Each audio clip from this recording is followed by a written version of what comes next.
Mini civil സ്റ്റേഷനിൽ രാജ്യത്തിന്റെ 78ാമത് സ്വാതന്ത്ര്യദിനം വിപുലമായി ആഘോഷിച്ചു. സിവിൽ സ്റ്റേഷൻ അങ്കണത്തിൽ സംഘടിപ്പിച്ച ചടങ്ങിൽ തഹസിൽദാർ AS ബിജിമോൾ പതാക ഉയർത്തി സ്വാതന്ത്ര്യദിന സന്ദേശം നൽകി. ബ്രിട്ടീഷ് സാമ്രാജ്യത്തിന്റെ കരാള ഹസ്തങ്ങളിൽ നിന്നും നമ്മുടെ രാജ്യം സഹന സമരത്തിലൂടെ സ്വാതന്ത്ര്യം നേടിയെടുത്തതിന്റെ 78ാമത് വാർഷികം തൊടുപുഴ മിനി സിവിൽ സ്റ്റേഷനിലും വിപുലമായി ആഘോഷിച്ചു. സിവിൽ സ്റ്റേഷൻ അങ്കണത്തിൽ വിവിധ ഓഫീസുകളിലെ ജീവനക്കാരുടെ സാന്നിധ്യത്തിൽ സംഘടിപ്പിച്ച ചടങ്ങിൽ തഹസിൽദാർ AS ബിജിമോൾ പതാക ഉയർത്തി സ്വാതന്ത്ര്യദിന സന്ദേശം നൽകി.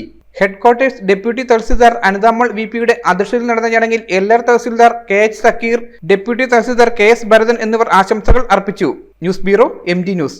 പരിശുദ്ധ സ്വർണത്തിൽ കലയുടെ മഹിത സൗന്ദര്യം ഒത്തുചേരുന്ന അത്യപൂർവമായ ആഭരണങ്ങൾക്കൊപ്പം ഏറ്റവും പുതിയ ഡിസൈൻ ആഭരണങ്ങളുടെ അതിവിപുലമായ കളക്ഷനുമായി മലബാർ ഗോൾഡ് ആൻഡ് ഡയമണ്ട്സ് നിങ്ങൾക്കായി ഒരുക്കുന്ന ആർട്ടിസ്ട്രി ഷോ ഓഗസ്റ്റ് 29 മുതൽ സെപ്റ്റംബർ 1 വരെ ഞങ്ങളുടെ തൊടുപുഴ ഷോറൂമിൽ. സമാനതകളില്ലാത്ത ഏറ്റവും വലിയ ആഭരണ ശേഖരത്തിൽ നിന്നും മനസ്സിനിണങ്ങിയ സ്വർണം സ്വന്തമാക്കാൻ ഒരു സുവർണ അവസരം. വരൂ, അത്യപൂർവമായ ഈ സ്വർണ്ണ വിസ്മയത്തിൽ ഞങ്ങൾക്കൊപ്പം നിങ്ങളും പങ്കുചേരൂ.